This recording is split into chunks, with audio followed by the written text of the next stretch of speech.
Yes? Yeah, that's how what you understand by victory? Yes.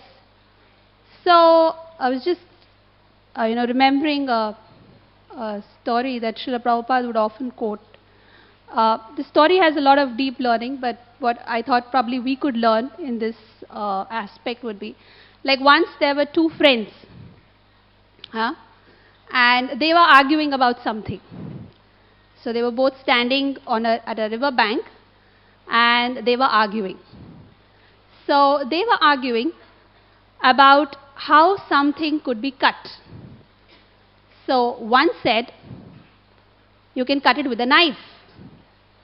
And the other said, no, you cut it with a scissor.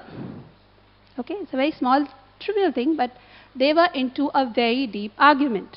And you know how arguments are, right? Sometimes they just don't have any basis, but you just argue for the sake of arguing, right? So both of them were like, no knife, another says, no scissor. And they say, knife, no scissor, no knife, no scissor. And the one who says knife gets very irritated. He's so upset that he pushes the other person who's saying scissor into the river. And the person just falls into the river. Unfortunately, he probably didn't know how to swim also. So as he is going down the river, what do you think he was doing? He was trying to lift his hand high up, still saying, scissor. He's drowning down, but he's still saying, here, scissor. That means I'm right. Please. So I still want to have the last word in it. So I'm still victorious. Yes? Usually we see in this, in the trains, I think almost all of us who travel by trains encounter, right? In the ladies' compartment. They have these, the issue is hardly anything. Probably your elbow just nudged someone in some way, or, you probably looked with a, very bad gaze at someone, whatever the issue is. But they get into these heated fights. Yeah? Arguments, and they're screaming, and they're yelling, and they're shouting, and it just goes on and on and on, with each one wanting to prove what? That I am going to be the last word on this. And the one who finally is the last word, she says, Dekha, chup kar diya isko. Yes? So it's like this. Next.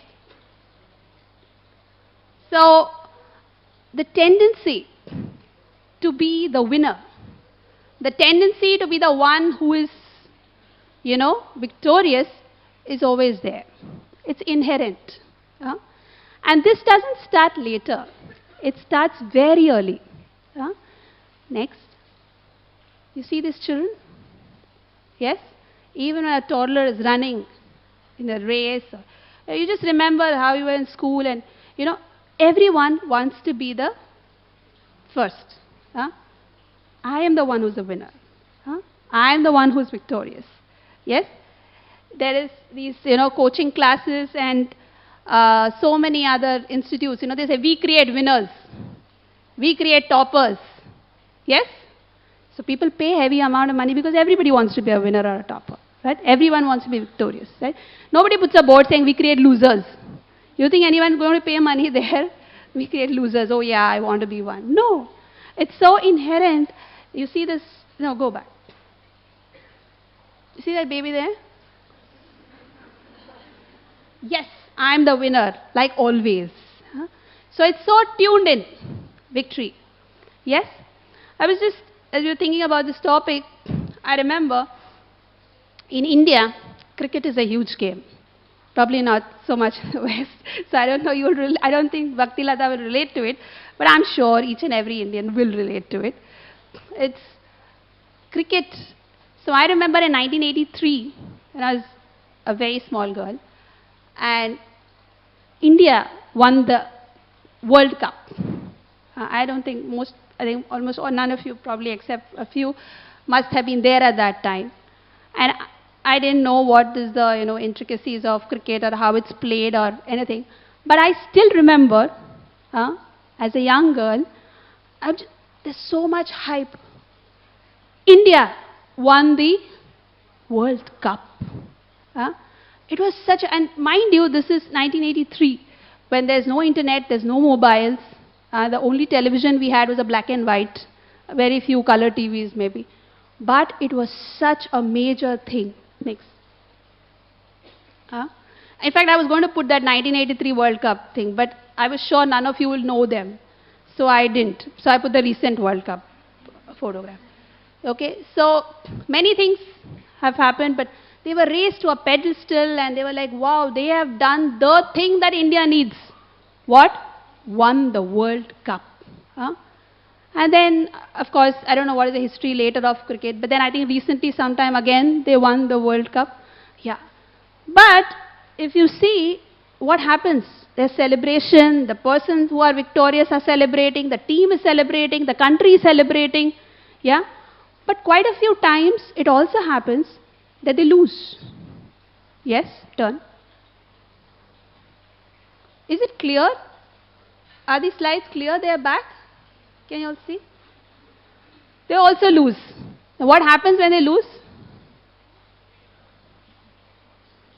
The very people who are waiting with garlands to welcome them, at the airport, they're running behind them for autographs and everything, are burning their photographs, burning their houses, damaging their houses. So what happened? What happened to that victory? Was it not a victory? What was it then? What do you say? Was it a victory or was not a victory when they got the World Cup? Was it or it was not? Please speak out. And actually my ears are blocked, so I can't hear unless you speak really loudly. So was it a victory or was not a victory? It was. Then why, when they lose the next time, they're burning, they're blasting them, there are pages and pages written about how bad they are? The same people. Why? This is something we need to think. Right? Now, following this, there will be a few slides which is basically to stimulate our thinking, okay, to see and analyze what exactly do we mean by victory, okay? What is the general understanding of victory and what do we mean by victory? Usually the understanding of victory is achievement, success, a lot of fame, maybe some wealth, yeah? So many. This is a general understanding, right? But we'll just run through the next few slides, yes, which are usually people, most of them are known to most of you, amongst the Indians who have been, and some from out also, who have been known people who have achieved some success, who have been victorious in some sphere of life or the other. All right? Next. There are Bollywood stars. Star that you see here on the screen is just one of them. But the major personality. He actually defined what is stardom in Bollywood. He's one of the superstars of his era. To the extent that, people would name children after him. The whole generation, if you see, there are so many Rajesh, because his name was Rajesh Khanna. So many. Literally, parents would just name Rajesh, Rajesh, so many Rajeshes, because they were born in that era when he was a superstar. And literally, in that time when he was the number one, there were girls who would write letters to him with their blood.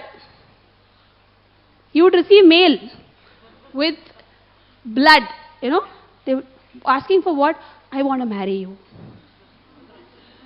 Can you imagine? So many lakhs of people, and that is his achievement. Okay? His awards and fabulous wealth, and all that is here. But where is he? Where is he?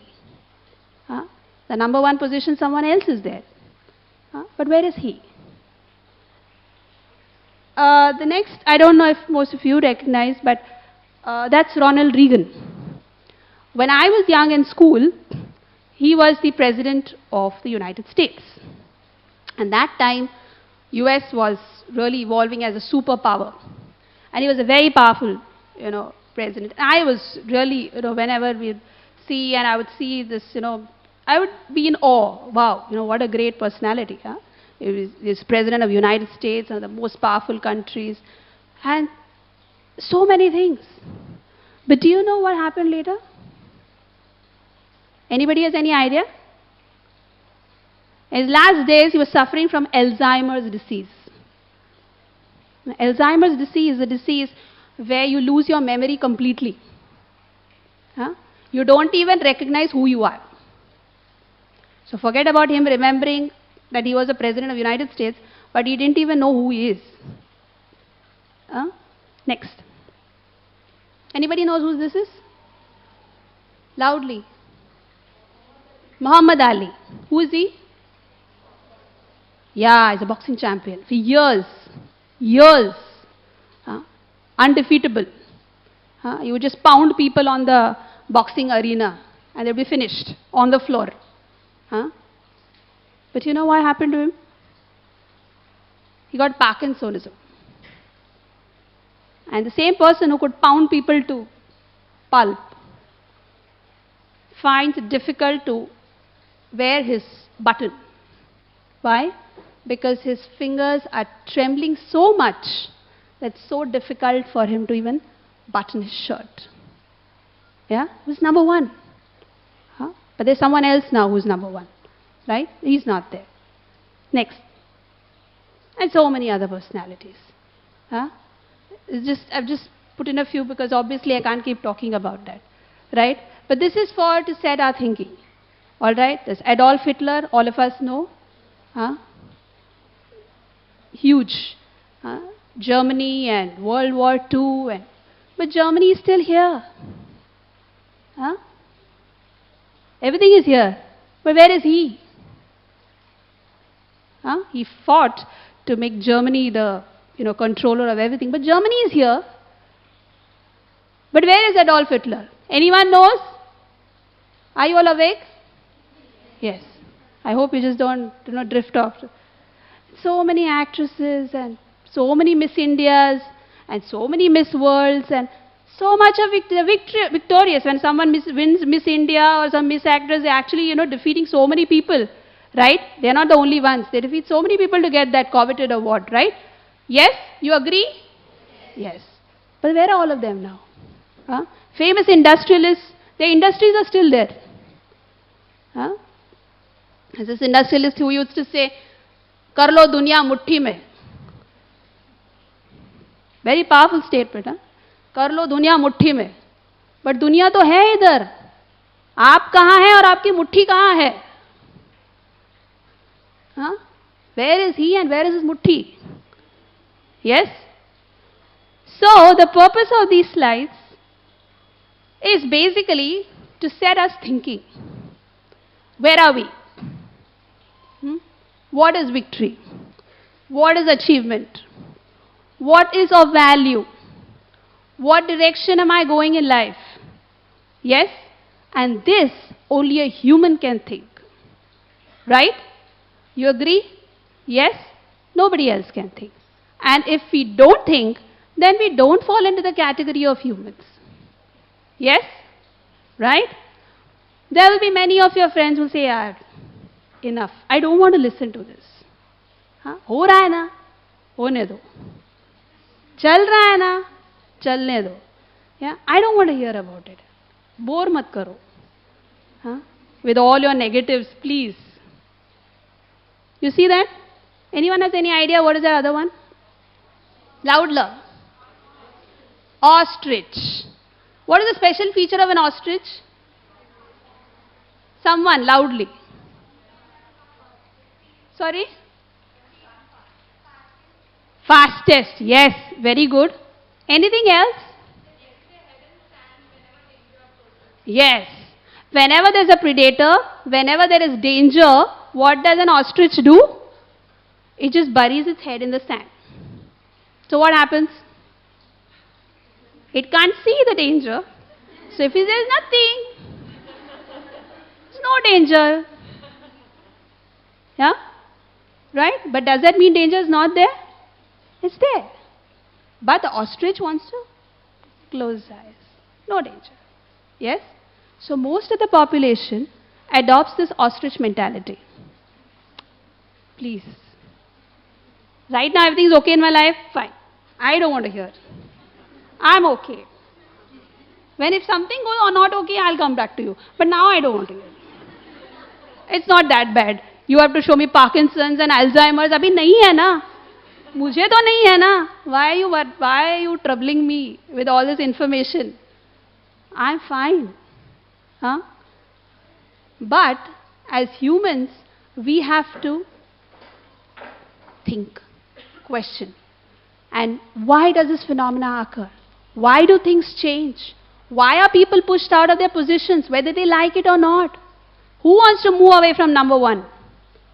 Who wants to be a loser? Huh? Who wants to be defeated? Anyone? No, but they're forced to. Why? How do we explain this phenomena?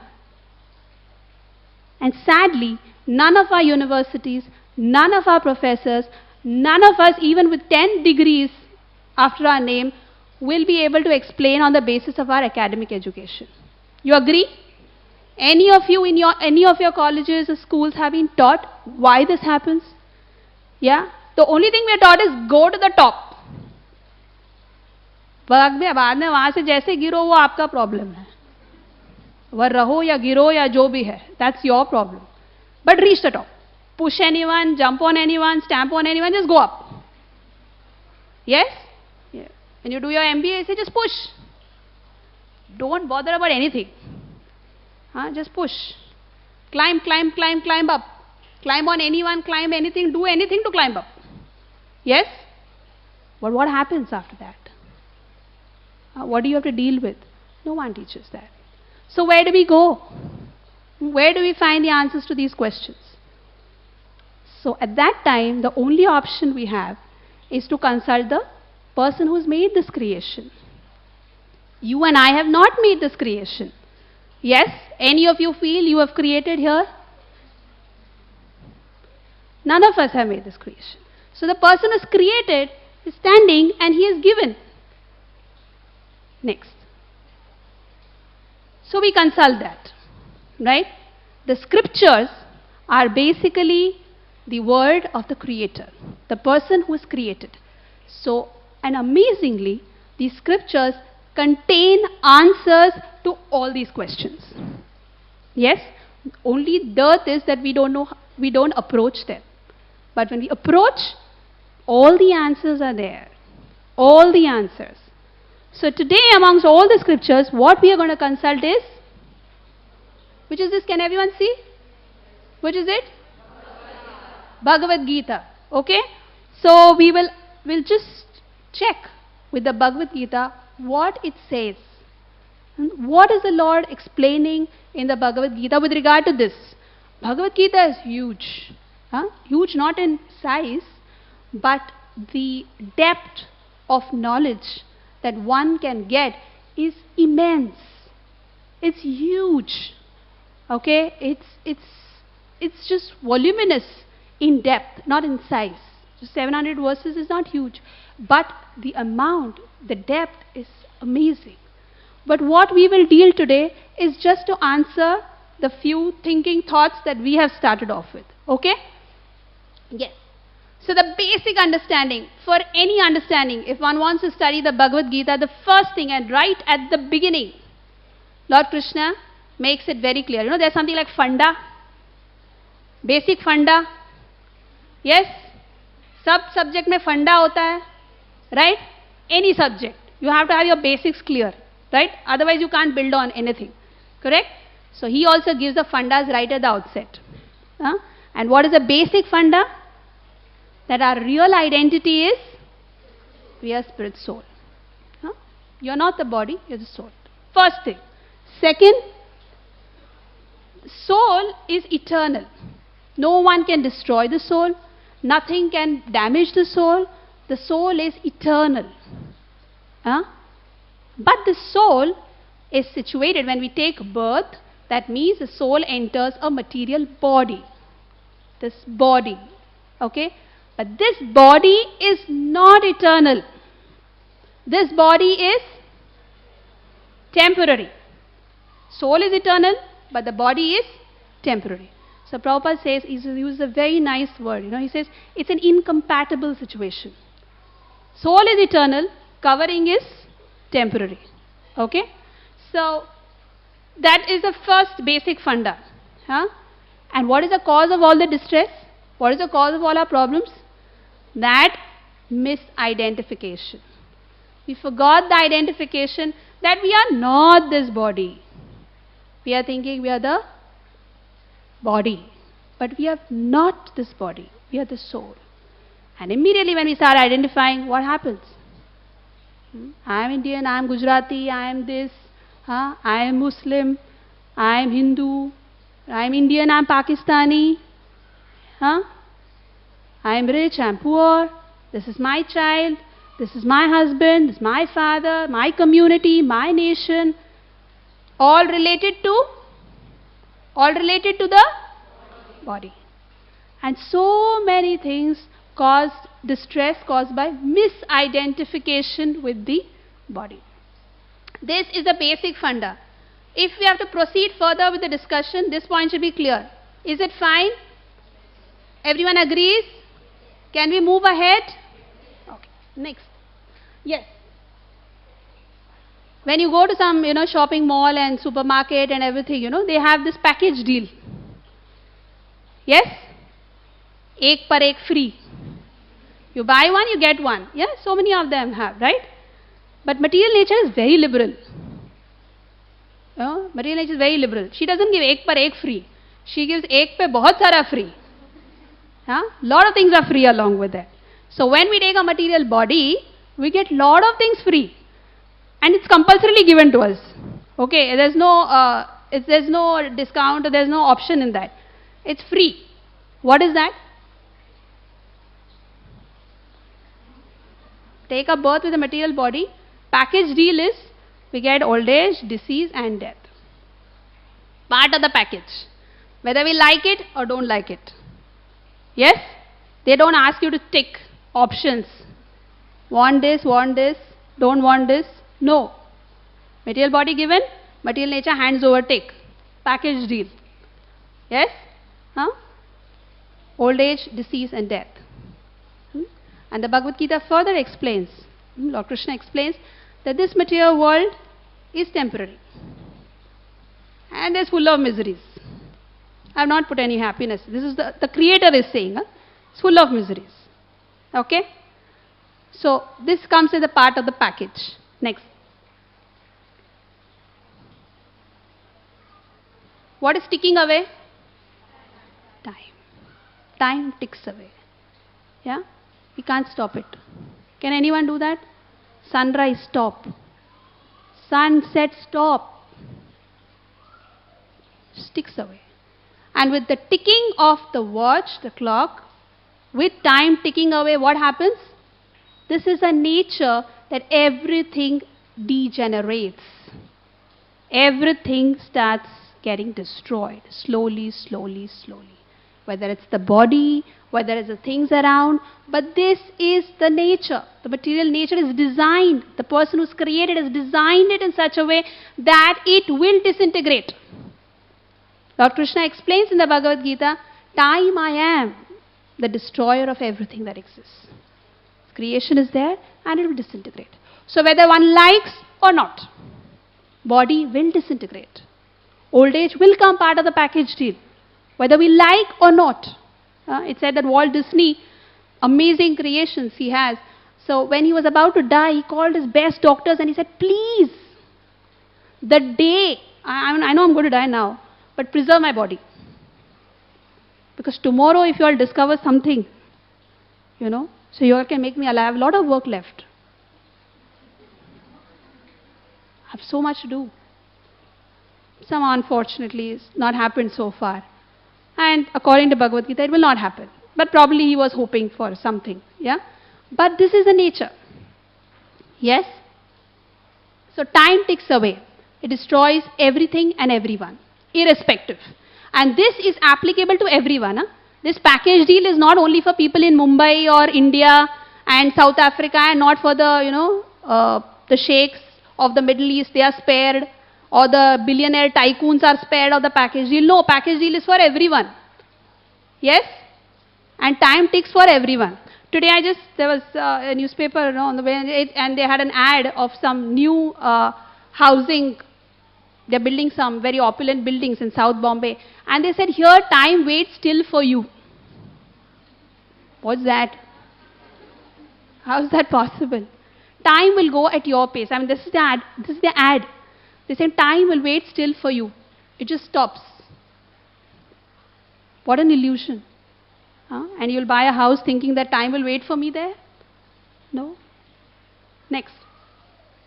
Third thing which is explained in the Bhagavad-Gita is it is a world of dualities. This place is full of dualities. It has to be dualities. There cannot be one-sided. There's pleasure, there is pain. There's happiness, there's distress. There's healthy, you're sick. You're rich, you're poor. There's always duality in everything. Yeah? The same thing which probably would give happiness at one point may be the cause of distress later.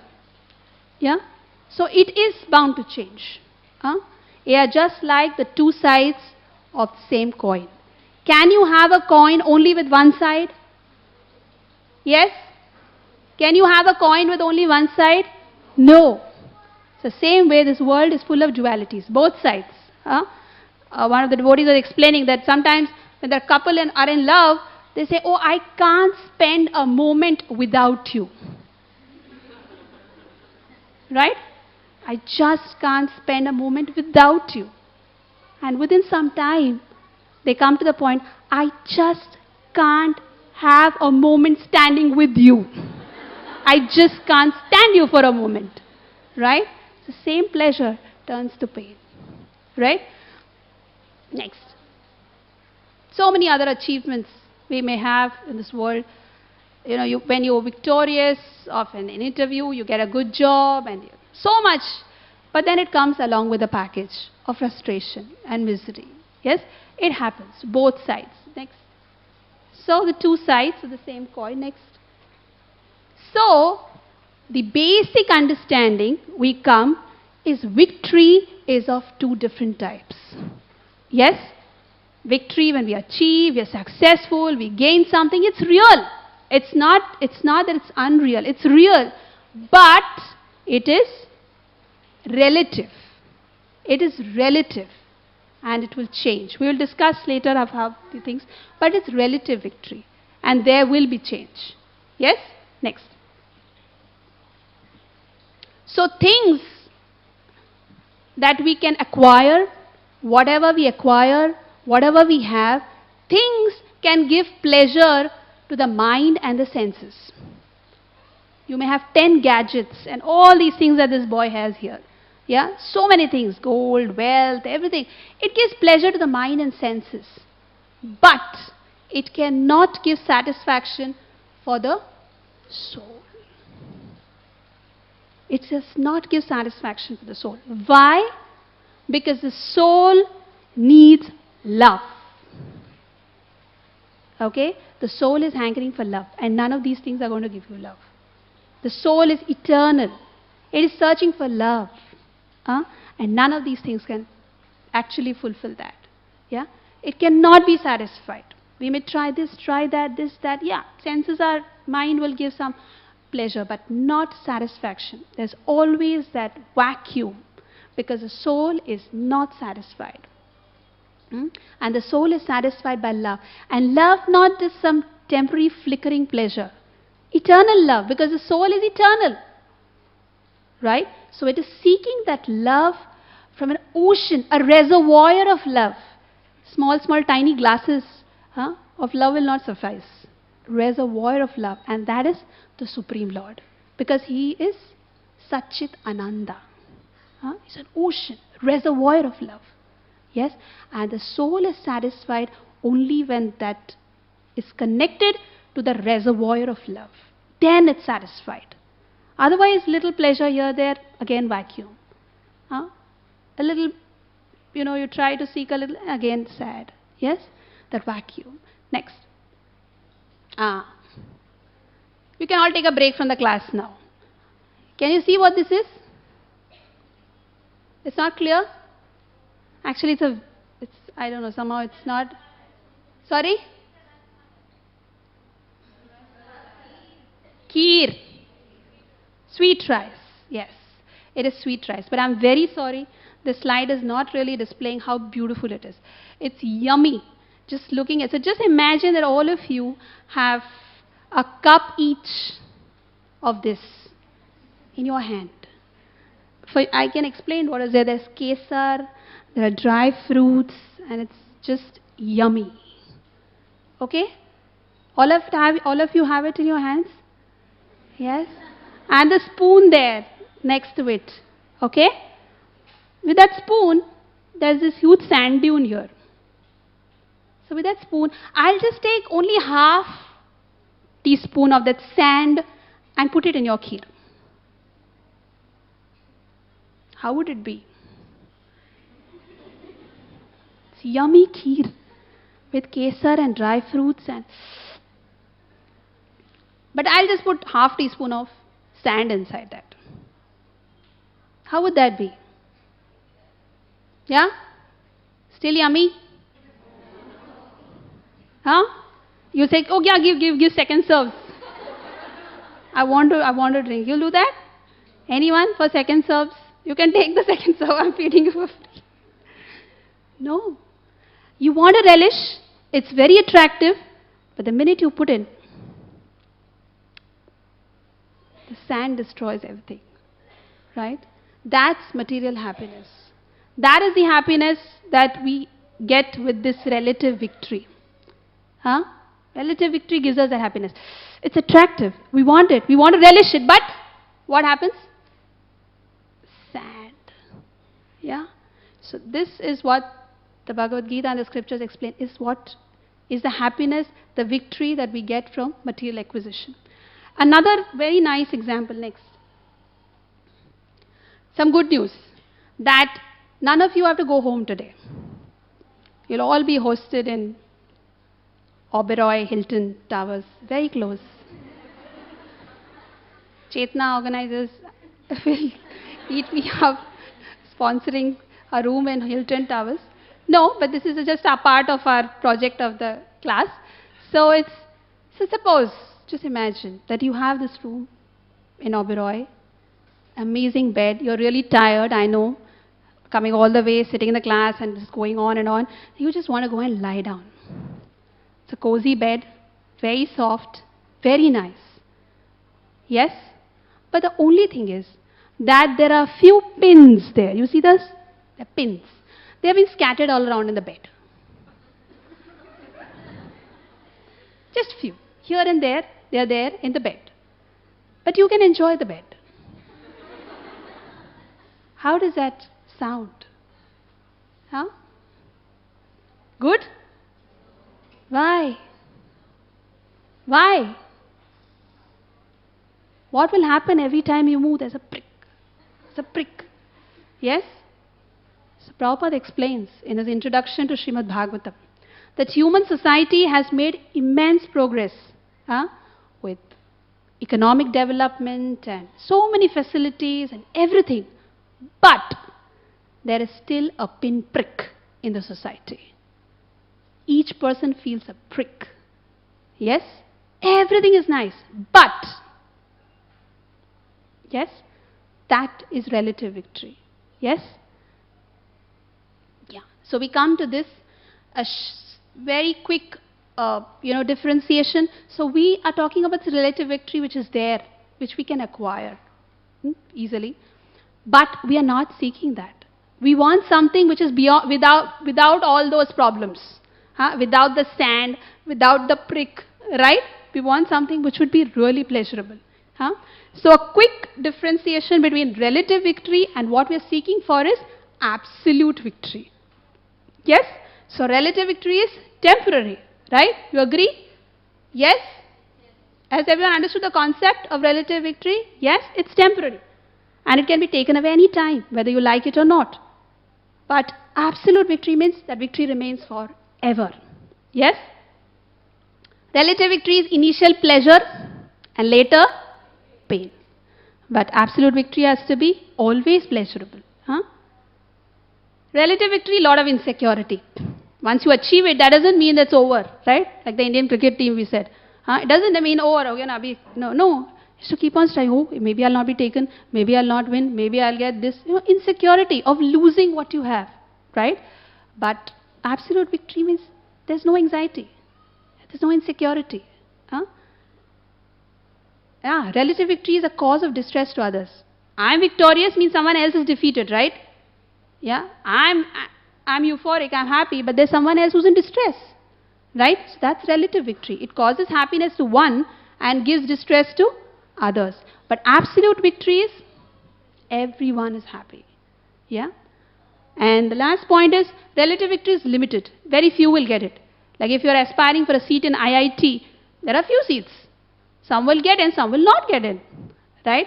But absolute victory is for everyone. Unlimited entry. Yeah? Anyone, everyone can achieve it. Next. Yes. So then the Bhagavad-Gita goes on to explain that if you want the absolute victory, then what you should do?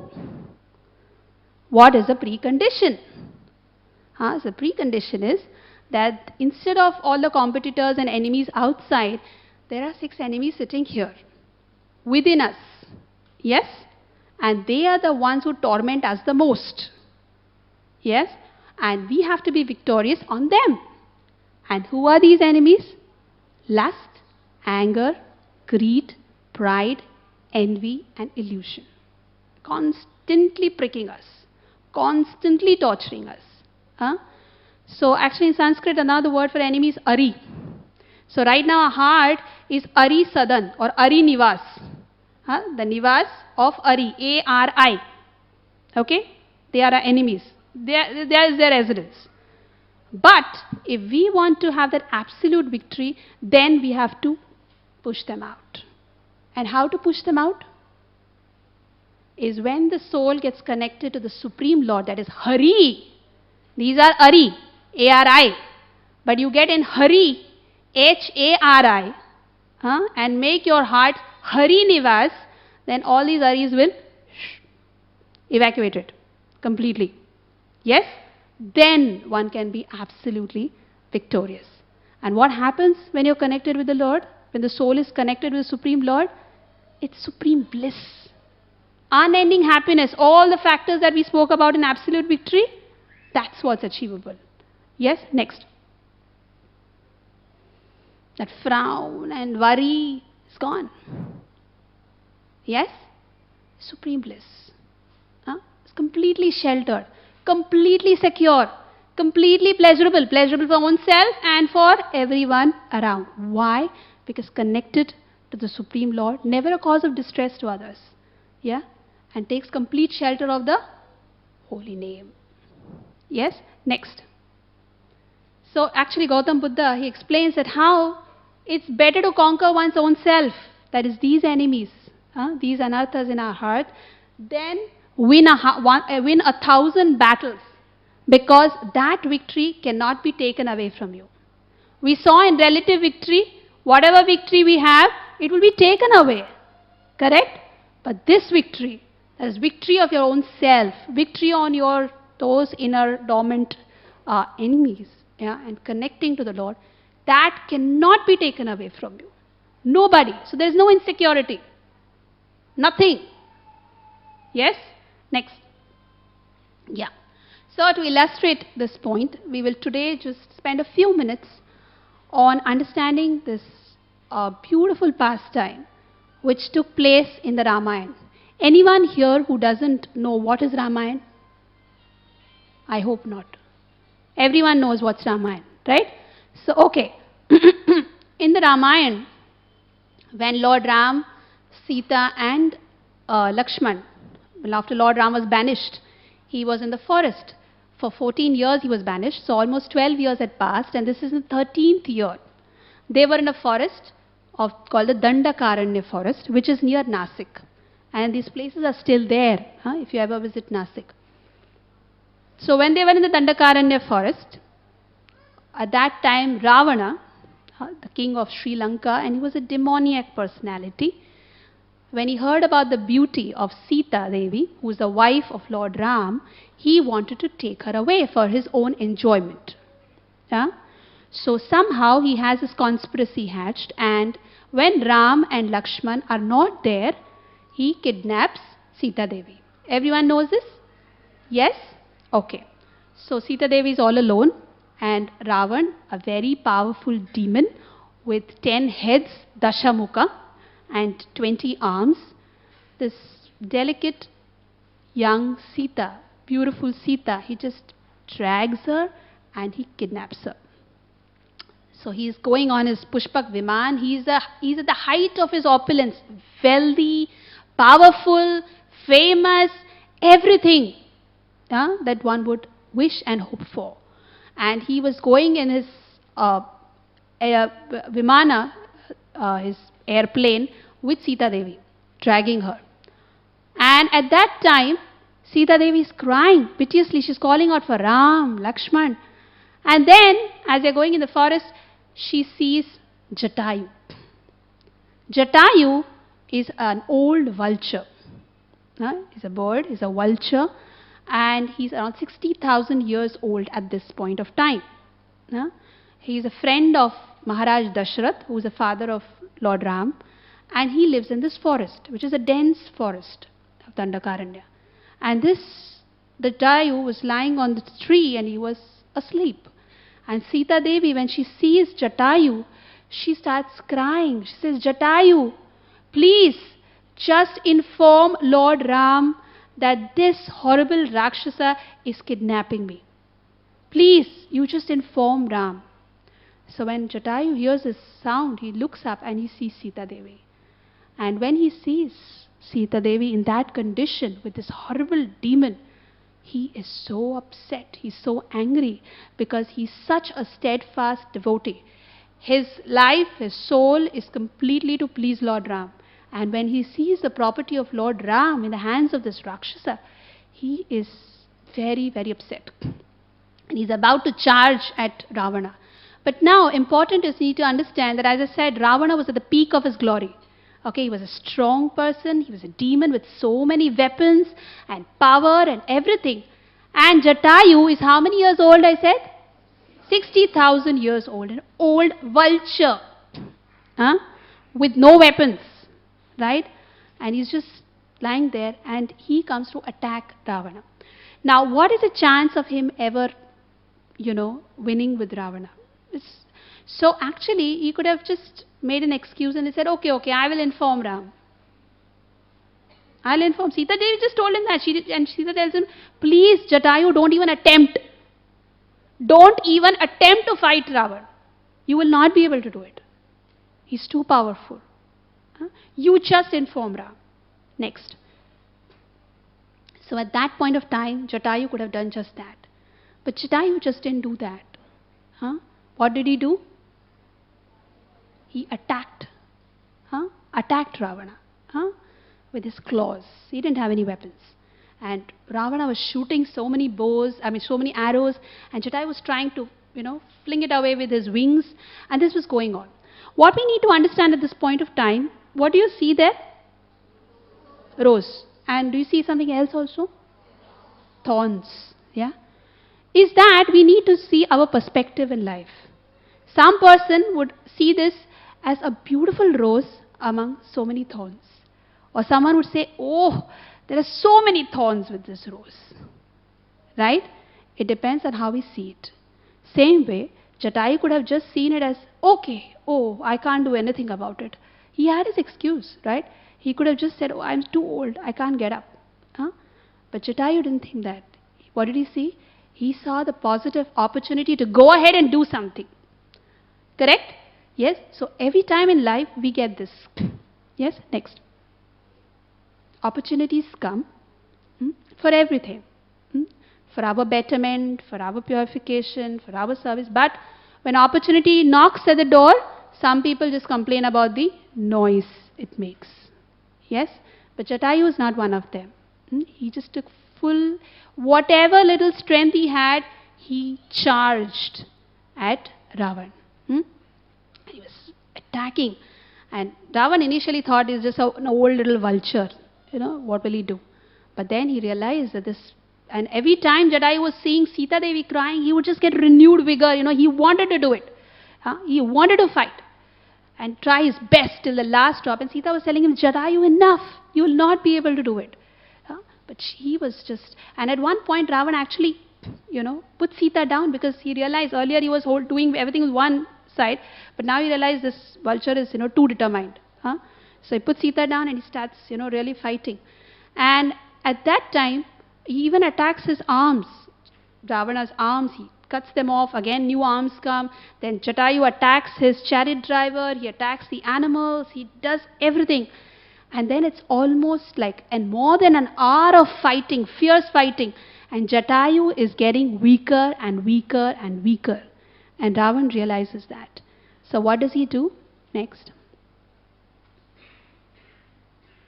He just takes his sword and cuts off Jatayu's wings. And Jatayu just falls down on the ground, soaked in blood completely. And Sita Devi, she just runs to Jatayu and she just catches him and she's crying. She says, Jatayu, you sacrificed your life for me. And she's just shedding tears. And Ravan just comes and he just pulls Sita Devi and he's off. And at that time, what is Jatayu thinking? Sometimes when adversities and things go wrong in our life, when we are trying to become spiritual and want to serve the Lord and all, things seem to go wrong, right? And Jatayu would have said, oh Ram, what is this? What is this? Why did you do this to me? I was trying to serve you. I was trying to save Sita. But is this what Jatayu was thinking? No. He was in his heart thinking that at least I tried to do my best. And this statement is very important. One of our senior sannyasis, Sridhar Maharaj, when he was in his terminal stages of illness, his health was very bad. But he would always say this: pain is inevitable. Here, pain is going to come. But suffering is optional. You don't need to suffer. Pain is there. But how do we look at it? What is our perspective? That is what makes us victorious or defeated. Yes? Next. So Jatayu was lying there and it was soaked in blood, and Lord Ram and Lakshman come, after they realize that Sita Devi is kidnapped, they come there and they see Jatayu and they just can't make out because he's completely covered in blood. But then hear him chanting the name of Ram. So Lord Ram, he just comes and he just takes Jatayu on his lap and just looking at his condition. And Jatayu gives him the information that this is what has happened. Ravan has taken away. And he says, my Lord, I tried my best, but I couldn't do anything. I couldn't save Sita. He was just lamenting for what he couldn't do. And then he's about to leave his body because he was just holding on to his life so that he could do that service of giving the information to Lord Ram. And then the Lord sends him back to the spiritual world, back to Vaikuntha. And then Lord Ram says that actually I have gone through so much. He was banished from Ayodhya, his father left his body, and now Sita was taken away. He said all those miseries are there, but this misery of losing such a dear devotee who dedicated his life, just sacrificed his life just for me, is more painful than anything else. And then Lord Ram himself performed the last rites for Jatayu. Can you imagine? Even Maharaj Dashrath, his own father, did not get this. But a vulture is considered to be the lowest grade even in birds. A vulture, Jatayu, got this. The Supreme Lord performing his last rites. So this is so hope-giving. So hope-giving. The Jatayu gave up his life just for Ram. So now you tell me who is victorious and who is defeated. Apparently Ravan won, right? He was victorious. He defeated Jatayu and he went off. And Jatayu just fell down on the ground. So who is victorious and who is defeated? Yeah? Yes. This we can understand only we think of relative and absolute victory. Right? Ravan had relative victory. He did win that battle. But what happened later? He lost his war. He lost his life because of what he did here. But Jatayu, apparently defeated by any material calculation, he's a defeated, he's a loser. But spiritually, in the eyes of the Lord, he is a winner. Victorious. Absolute victory. Yes? Do you understand this? Yes. So this is a very, very beautiful example. Next. So this is absolute victory. Next. So we may think sometimes that when we are doing, devotion or practicing spiritual life or so many things, we follow the principles of morality and, so many ideals. Sometimes we are not doing anything. We are apparently not successful in this world. You feel, what's happening? I'm just stuck up here. I don't have much money. I'm not so wealthy. I'm not so famous. But look at my other friends. They are not having any values and ideals, no morality, just cheating others, doing all sorts of things. But apparently they're successful. They are the ones who get promotions. They are the ones who make money. They are the ones who are there. Done it. What am I doing here? Right? At that time, we need to understand that the example of Jatayu. Do we want relative victory or do you want absolute victory? That is a choice we need to make. Yes? Next. So, the Srimad Bhagavatam explains that Kali Yuga, this material world, is an ocean of faults. You see this ocean here? Can you see the end of the ocean? No. It's an ocean of faults. So many things are wrong. Every day you'll find a new fault. Not even every day, probably every moment you'll say, oh, this is not right, that's not right, this is not good, it's an ocean of faults. So the Srimad Bhagavatam explains, Kalera dosha nidhe rajan, asti eko mahatguna. There is only one good quality. Kirtanad eva krishnasya mukta sangha pravrajayat. That only good quality is when the soul takes shelter of the names of the Supreme Lord. Kirtanad eva krishnasya. So, next. The holy name that we all chanted in the beginning is the only hope. That is the one that can make everyone victorious. Absolute victory. Not the victory of Ravana. We don't want the victory of Ravana. Yes? It's not something that we need to. Whatever comes our way, we take it. But not the victory of Ravana. Yes? So the shelter of the holy name is our only hope in this ocean of faults. Next. So when Lord Krishna appeared as Sri Chaitanya Mahaprabhu, this is what he says. Param Vijayate Shri Krishna Sankirtanam. The Sankirtan, when the chanting of the holy names, is Param Vijayate, supremely victorious. You're looking for victory? Yes, supremely victorious. Otherwise, you're all defeated. The body that we have taken is going to defeat us. Birth, old age, disease, this torment, that torment. We saw all that, right? Yeah? This trouble, that trouble. It's a defeat. It's a complete defeat. And there's nothing you can do to rectify. But, what is the hope? This. The holy name. Param Vijayate Shri Krishna Sankirtanam. Next. And Srila Prabhupada. Actually, we're sitting here and talking about victory, absolute victory, real victory, is all because of Srila Prabhupada. He is the one who, he's the ultimate example of victory and defeat. What Jatayu attempted to do is the same thing what Srila Prabhupada attempted to do. Can you imagine?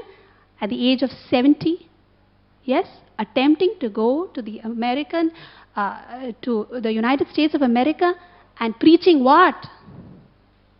About Lord Ram. To the culture of Ravana, you're giving Ram. That's what Srila Prabhupada did. And so much trouble, so much defeat. Here in India, no support, no money, 40 rupees. And he went there. No value, that 40 rupees. But what a victory.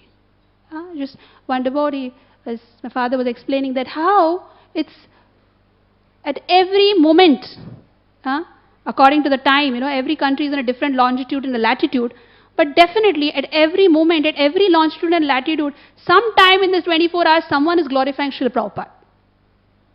Yes? When we are sleeping, there's Mangalarti, in Canada or the US, and they are talking, and they are grateful to Srila Prabhupada. And when they're sleeping, we are here and we are being grateful. So can you imagine? The entire planet? What a victory! Glorifying this personality who attempted to teach us, who made his best in spite of so many difficulties to give us this. Yes? So we just have to be so grateful for what we have received. Next. So Prabhupada, all alone, with no companion, no support. This is actually victory. What he has given, this beautiful temple here. We're starting from this. Can you see this? This was the beginning. Next. So today we'll just repeat this shloka before we end. This is from the Bhagavad-Gita, where it says that any attempt on this victory is never lost. This shloka says, can you all repeat after me? Neha vikramana sosti pratyavayo na vidyate swalpam api asya dharmasya trayate mahato bhaya. Next. So the translation is, in this endeavor there is no loss or diminution, and a little advancement on this path can protect one from the most dangerous type of fear. So even if a little attempt we make to understand this absolute truth on the path of absolute victory, even if a little attempt, it's not lost. It's always gain. There is never a loss. And I'll just end with this last shloka in the Bhagavad-Gita, when we are talking of victory.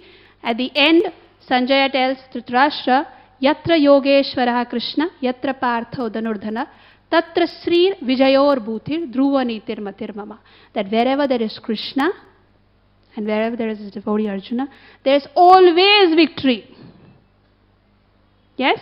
Apparently one may not understand externally, but there's always victory. Next. So even if you forget the whole class, no problem. Just, these are the 4 points. Probably you can just remember that. That material acquisitions and whatever we have is relative victory. The soul is eternal, the second point. And it can be victorious only when connected with the Supreme Lord. The third is, chanting the holy names is the most effective means of connecting to the Supreme Lord. And the story of loudly, Jatayu. Dasera is coming. Vijayadashami is on the 24th. So this is a very, very, very, very nice pastime to meditate upon and think how we can, implement and put this quality in our lives. Next. Thank you so much. Thank you to all the organizers, and thank you to each and every one of you for such attentive hearing and interacting so nicely. And thanks to Srila Prabhupada and all his disciples, because they are actually teaching us what is victory and what is absolute victory, in the most difficult and defeatable situations. And I would also like to thank all the devotees. What I have spoken is actually an input from many devotees. I have just compiled it and put it in front of you. Thank you very much. Hare Krishna.